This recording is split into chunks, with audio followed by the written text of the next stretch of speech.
Hey guys, I'd like to welcome everybody back to my YouTube channel. I'm Ron from Right Hand Drive Ron's Garage. Check me out on Instagram, that's RHD_Ron. Today I'm going to be telling you about my 1991 Honda Acty truck. I purchased it 3 weeks ago. I've been doing some installation videos to try to show the community some of the things that can be done. Today we're going to be putting in a factory tachometer. Believe it or not, these little guys did not come with that, even though they are manual little trucks. So I'm going to go through that installation process for everybody, the removal, the wiring, the soldering, the putting everything back together and showing that it's functional, testing those indicators and functions as well. Just doing this to show everybody really what you're going to be up against, and it's not that big of a deal. If you've soldered, if you've done wiring before, you're in good hands. If you're not, Ron's going to get you through it. So stay tuned, guys, and if you like what you see, let me know. Thanks. All right, so welcome back to all my subscribers and to the new folks that are joining us. Thanks for being here. 91 Honda Acty.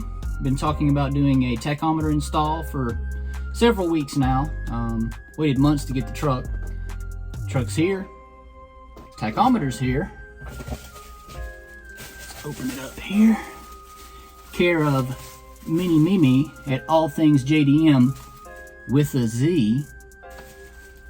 Been driving the truck trying to match the mileage actually. 93,000. Don't know if you can see in the video, but we are at 93,105. So I gave myself 100 kilometers to get this thing installed. That's what we're going to do today. So just so everyone is aware, this filming will be coming to you live from the Acty Studios, also known as tight quarters. 93,208, 93,105. So we're going to put this in there. Stand by. All right, so before we get started, it doesn't take a lot of tools to get this out. A couple Phillips head, flathead, got a little magnet here for pulling some of the screws out from around the cluster, but hope we can see that here. So there's no bolts or screws or anything for your actual bezel, so you can kind of work it out. It's got spring, there's the horn, spring clips on the bottom. Just want to kind of massage this thing out slowly, really.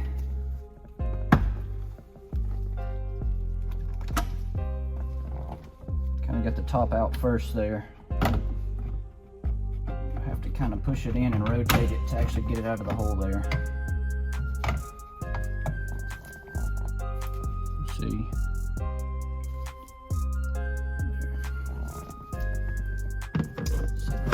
So from there, you've got 4 Phillips head screws, 2 on top, 2 down here in the bottom.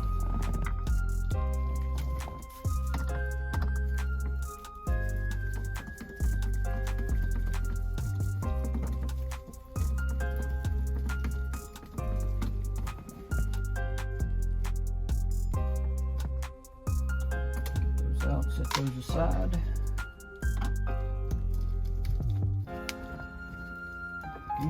Same thing on the other side.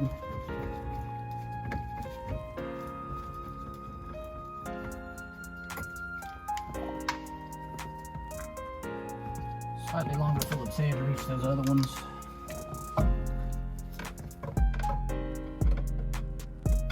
They are down in the bottom and you will see them. You get that bezel out of the way.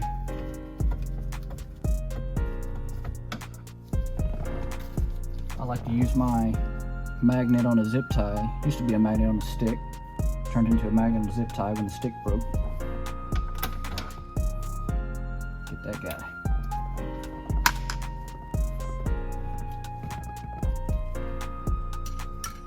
Alright, so this gauge cluster appears to be missing a screw on the bottom right.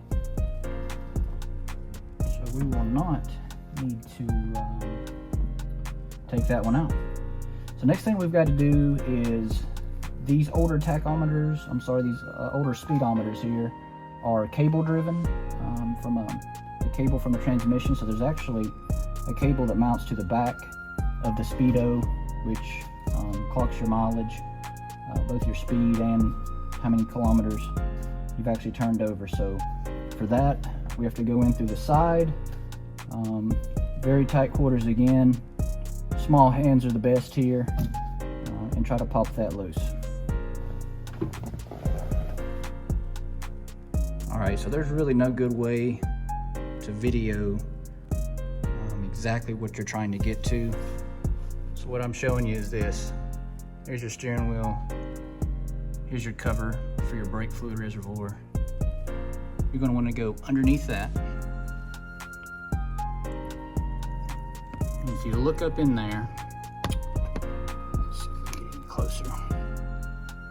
Sorry, it looks like the Blair Witch Project filming here. That cluster there of wires in that blue printed circuit board looking film there for the back of the cluster is where we're headed. And that speedo cable is right underneath that cluster of wires. So I'm going to reach my hand in there and try to get that popped off. Alright, so at this point we did get this speedometer cable undone from the back. Once I pull the cluster out, I'll actually be able to show you what I was doing behind there. So at this point, I plan on reusing the front cover from the existing cluster, just because this one's got a crack in it. I'll have to put a small little hole over here for the trip odometer reset once we get to that point, but I don't want to scratch it up. So with that being said, the way you have to sift this thing out of here, you might want to lay something down if you plan on retaining that the lens that's in the truck, just because it takes a lot of wiggling and squeezing to get it out there. But you just want to roll it forward, rotate it as much as you can. It will get to a point to where it's so tight because it's plugged in that you're going to have to reach back in here and unplug the actual plug. I'm not sure if you guys can see that or not. I've just unplugged it there. That is it. Once that is unplugged, your cluster should be good to come on out. Oh, there it went. Okay. So what I was pulling off there was that speedometer cable threads into there, and you notice there's a lip right here. And when you're trying to undo that underneath the dashboard, it's just got a little retaining clip that grabs this lip to keep it in place. You just kind of got to get in there and pull that clip up and pull back on the cable to get it out. It's a lot easier said than done, but it is accomplishable. Small hands help. So here we go. We got our two clusters. There. This is the crack I wanted to repair by using this lens.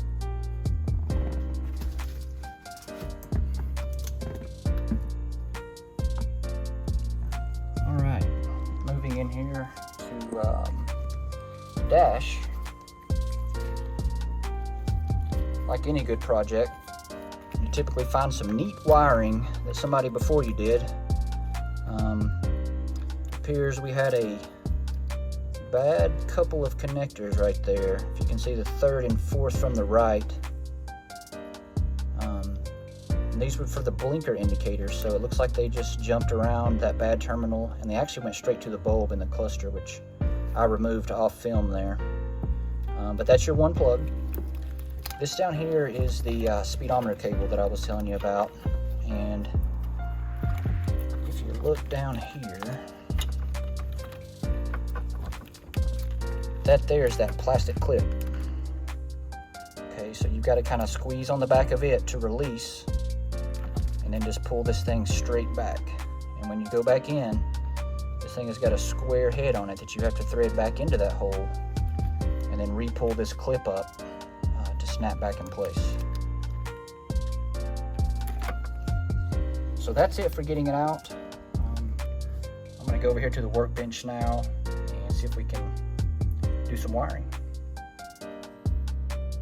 All right, so it's time for me to borrow some clips from a gently used 1986 Civic dash harness. For the cluster, I needed the 6P pin, and I also needed the 12P pin. I was able to find this from a junkyard. I think it was around $33 shipped. It was cut, which is fine. I do not need everything else let in. So what we're going to do is we're going to cut out these two plugs here and leave ourselves enough wire so that when we go to solder this into the actual harness, which is in the Acty truck, we will have enough wire to do that comfortably without having to work in such a difficult location there. So I'm basically just going to shred this back and get the wires out that I need.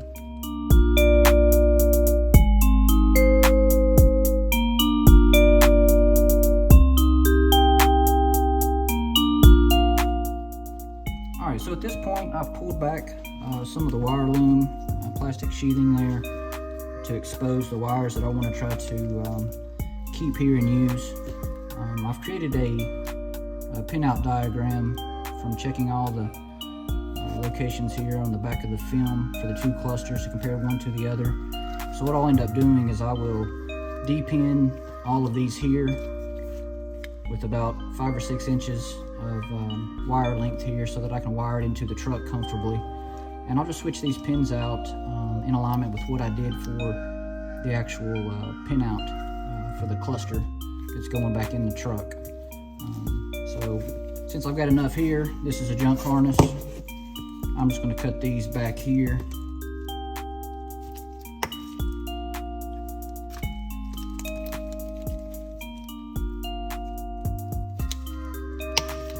And that's pretty much all we needed that harness for. I'll throw it in the bin with the rest of the Honda harnesses I have laying around here. So real quick, I'm just going to show you guys how to de-pin plugs if you've never done such. These are very old. As I mentioned, this came from an 86 Civic. So this thing is well over 30 years old. Many things we use here at Right Hand Ron's Garage. This here, I don't know if you guys who are familiar with this. This is your tensioner pin for your K20 engines. K24 is where you pull that out for the auto tensioner.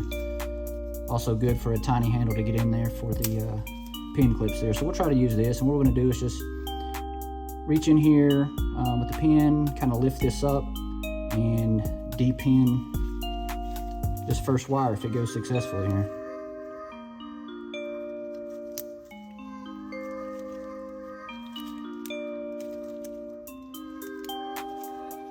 Alright, it appears that may be too thick, so we're going to go with something a little more narrow there to get in there. You're really just going in there and lifting up a little tab. And as you do that, you pull back on the wire and out it comes. The tab you're lifting up sits right down in there. So when you lift that up in the plug, you can extract that wire out.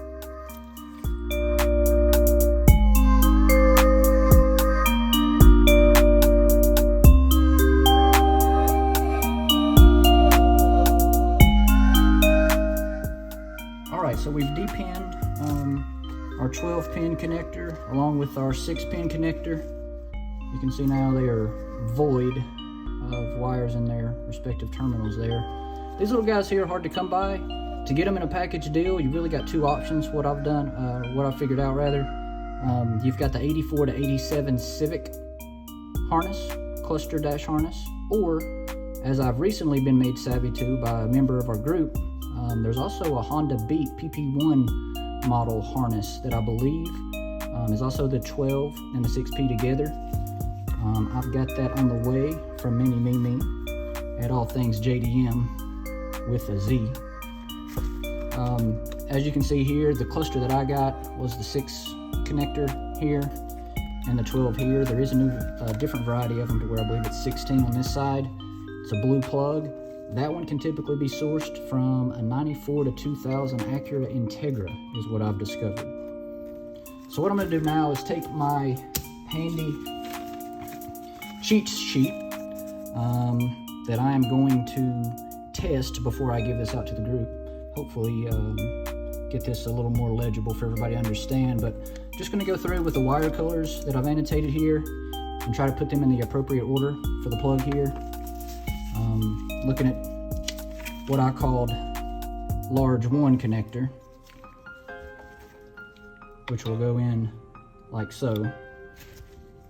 Left blinker is going to be my green with a blue stripe. So I will look in here for my green with a blue stripe.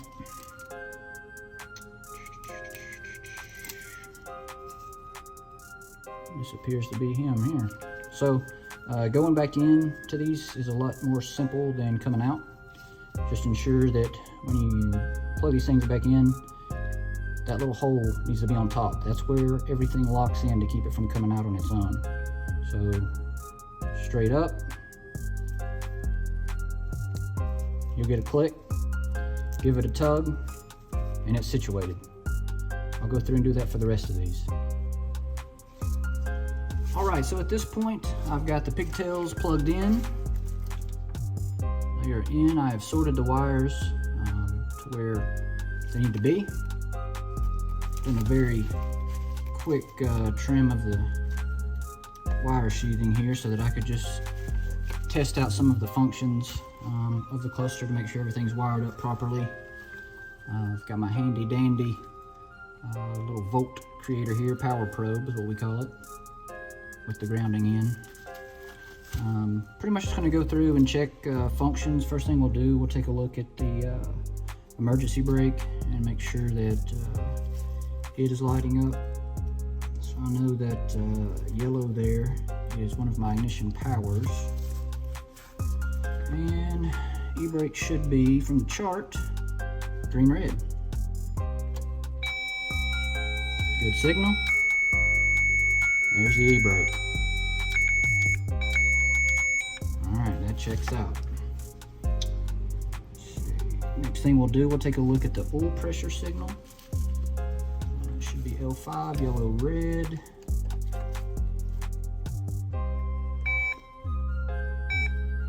There we go, and there's oil. We like that. Take a look at high beam, which by the chart should be red and red-blue.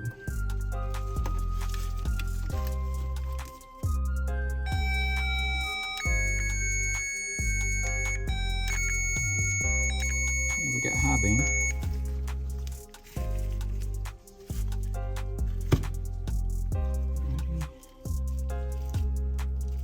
Blinker check here. Should be from that ground to here, I believe. Sounds good. There's left blinker.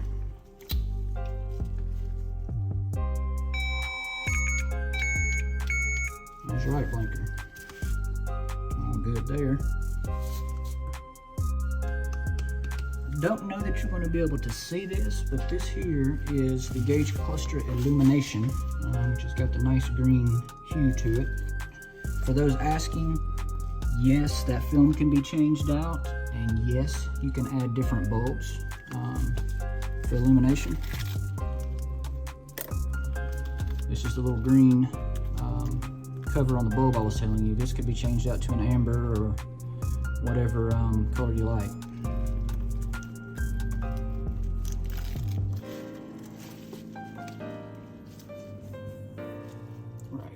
I'm going to flip this upside down to see if you can see this green area here will light up. This is basically what happens when you turn on your switched power from your headlight switch.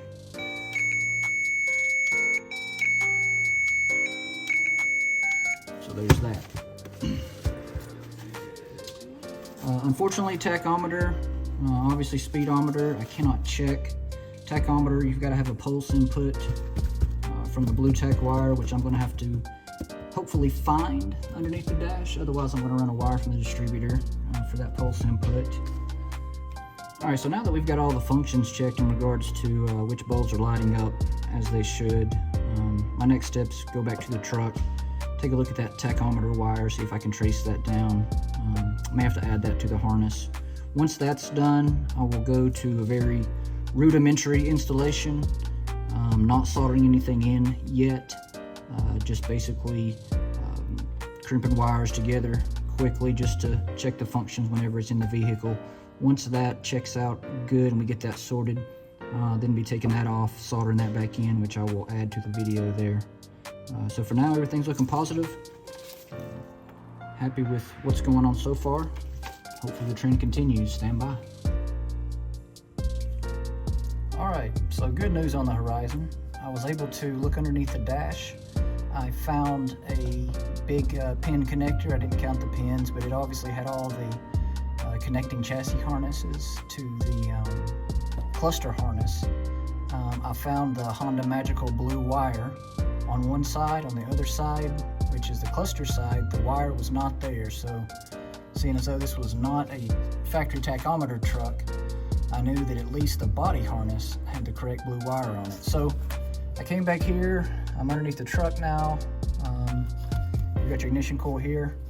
You've got this 2-pin connector right here, which is big heavy power wire, black and yellow on top. But underneath it, that little blue wire right there, that's our tachometer wire. So that's sending a pulse back up to the tachometer. So I was able to do a continuity check between this 2-pin connector, the blue wire specifically, up to the blue wire underneath the dash, and success, it is the wire. So I will be tapping across that plug underneath the dashboard to pick up my tach signal there. Alright, so I'm underneath the dash now. You can see up here is your fuse box. Right underneath your fuse box, you've got this gray connector here. This is the one that the chassis has the factory installed blue wire. This is the wire right here that I just showed you. It was on the back of the truck. Right. So this blue wire right there is the one we want to tap into. Send that wire up to go back to the back side of the tachometer. This right here is the factory cluster harness. It does not have that blue wire in it because this was a non-tachometer model. So we just want to pick that signal up right here off of this wire, send it up to the cluster. Alright, so I've made my tap onto the blue tack wire there, utilizing the JDM tap, which I found behind the cluster. Repurpose that for this purpose. One thing to always check, since this is a signal source to the tachometer, you want to make sure you've got good continuity so you're not getting intermittent tachometer fluctuations. So what I'll do whenever I make a tap is go to the end user,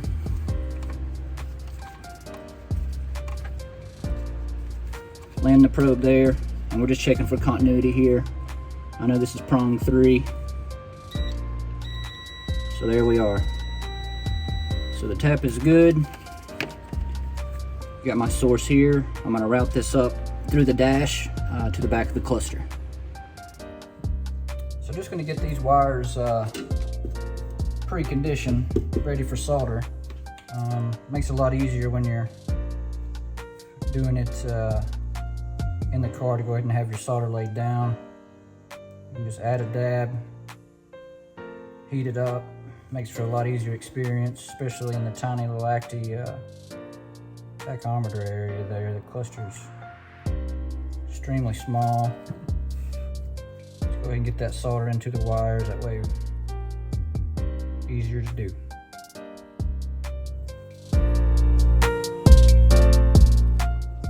Alright, I got the wires for the main plug pre-soldered, ready to go there. We'll do the same for the small one. When I get into the truck, we'll have to cut off that old single connector, strip the wires back, pre-solder those wires, slip some heat shrink tube over them, go back and solder these guys in.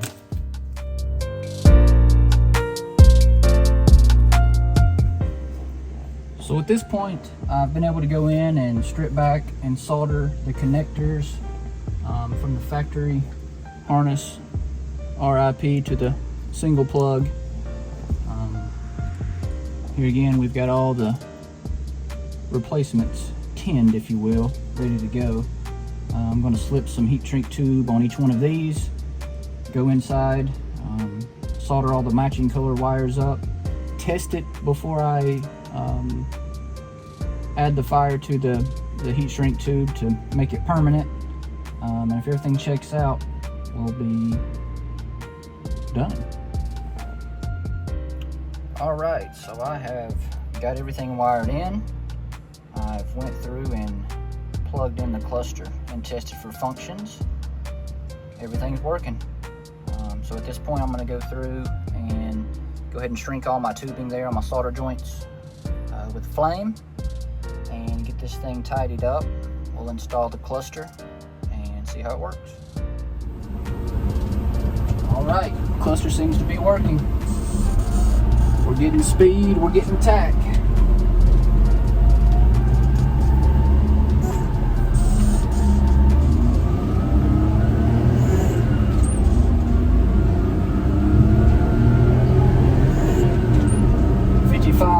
RPMs of screaming 40 horsepower. Alright, so got everything taped up. Got the harness loom put back on it there. That's ready to go in.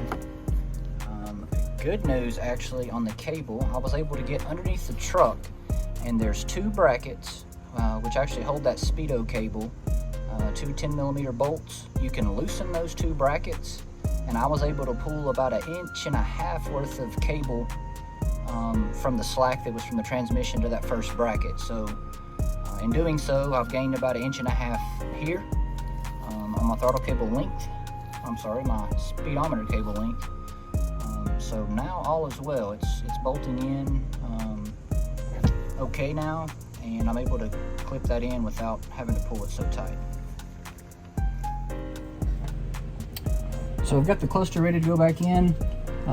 Bad news, I was not able to actually replace that lens as I wanted to with the one that came out. Some of the bolting locations up top and the way it clips in would not fit. This is somewhat of a different frame, I guess, having the tachometer and the speedometer there, so I'm gonna have to live with this crack until I can find another lens or maybe source a whole nother cluster. So we're just gonna put this back in just like it came out. We'll slip it in, plug in our two plugs, get it situated. We'll go behind the dash, plug that speedometer cable into this. It's almost as good as a scratch-off lottery ticket when you get it, and it's about that same probability trying to thread that fine speed cable into that hole there. But once it gets in there, you can push it on.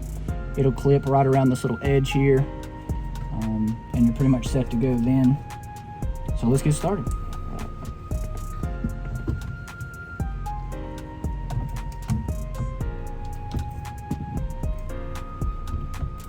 I want to fish this in there, taking caution to the trip odometer needle on the right hand side.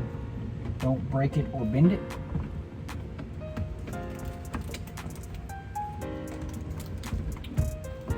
Additionally, get your wires situated first there so you can plug those back in as your cluster comes in.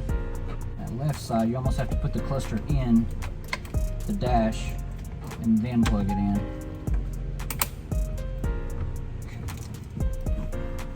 You're plugged in. We'll take this guy back up in. So, okay. So now that the cluster's there, I'm going to go around back underneath the dash, as I showed you, taking it out and reach up in there and push that speedometer cable into the back of the cluster. So at this point, I've secured the speedometer cable to the back side here. Now with that added length I got from adjusting those brackets, I've got plenty of room to get the screws in the proper location. Prior to that, the cable was so short it was pulling really hard on the right side, so I was having a hard time getting the screw holes to line up. So now we're just going back with our 4 screws we originally started with here. I like to get them all started before you snug them up. That way you can take any of the slop out of the bolt holes and try to align everything up. This cluster, actually, probably the reason why it's got that crack on the right hand side is because that tab on that side is actually broken, so I won't be able to add a bolt, or a screw rather, over to that side. So we're going to be operating with just 3. Should be okay.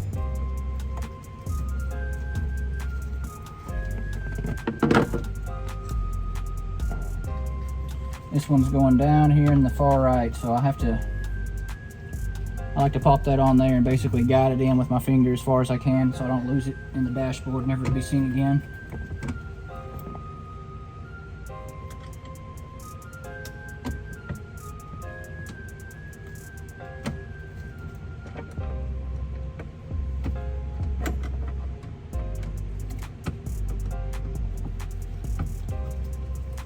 And we have success. So at this point I've got all 3 started.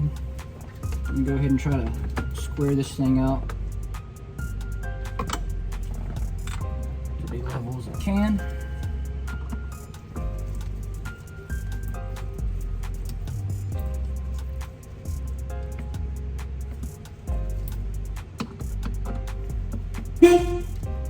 There's the horn again. So at this point the cluster's in there, it is secure.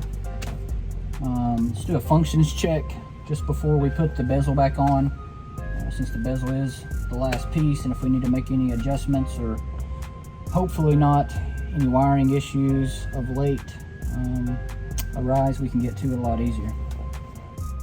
Alright, so we're just going to check all of our functions now. Easy way to check the blinkers is hit the hazards. Alright, we've got those. Good.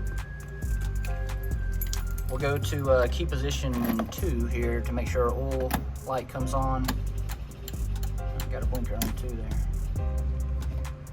Alright, so we've got oil pressure, battery, emergency brake check, off, on. Very good. We'll go ahead and start her up from here.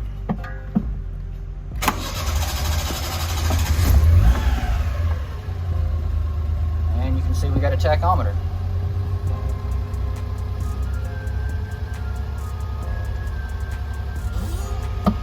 Nice little addition.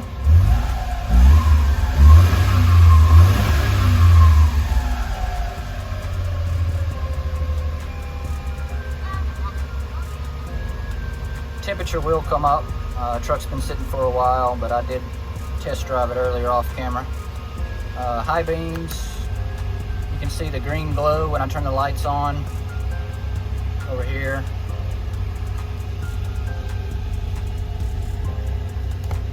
There's the green glow underneath the cluster there.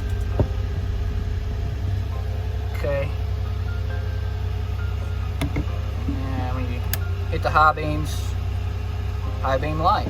So at this point, I'm satisfied that everything's working as it should. And we can go ahead and put that bezel back on. All right, so to complete the job, we're going to put the instrument bezel back on. There again, just got a couple clips on it there. You've got spring clips located in the dash. So just work it in there, starting with the bottom. Rotate it in.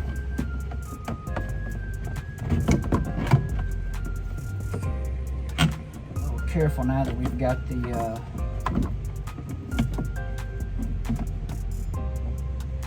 trip odometer on the right side. Don't want to knock it off accidentally. So push it in. Down here, make sure you don't hit it.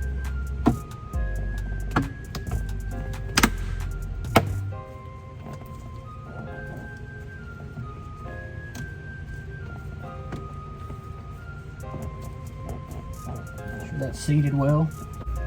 And there is your cluster with tack.